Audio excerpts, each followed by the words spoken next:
সালামু আলাইকুম বন্ধুরা, সবাই কেমন আছেন? আশা করি ভালো আছেন। আমার বাড়ির ছাদটা যেন আমার জন্য এক টুকরো স্বর্গ। সকালবেলা সূর্য যখন ধীরে ধীরে উঠতে থাকে, আমি তখন এক কাপ চা হাতি নিয়ে ছাদে যাই। এখন সংখ্যা 20-এর কাছাকাছি সাদা ধূসর কালচে মিশ্র রঙের প্রতিটা যেন আলাদা চরিত। তাদের খাওয়ানোর সময়টুকু আমার সবচেয়ে প্রিয়। আমি যখন খুদ গম আর পানি নিয়ে যাই, তারা ডানা ঝাপটিয়ে এগিয়ে আসে, কিভাবে যেন চিনে গেছে আমাকে। আমার পায়ের আওয়াজে উড়ে আসে, ছাদের কিনারায় বসে পড়ে।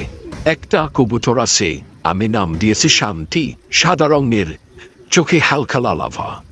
প্রতিদিন সকালবেলা ও ছাদে এসে আমার কাতে বসে, আমি যেন তার আপনজন। ওকে দেখি, হাত বোলাই, আর মনটা প্রশান্তিতে ভরে যায়। অনেকেই বলে কবুতর লালন পালন করা খুবই কষ্টকর, কিন্তু আমি বলি এ শুধু লালন পালন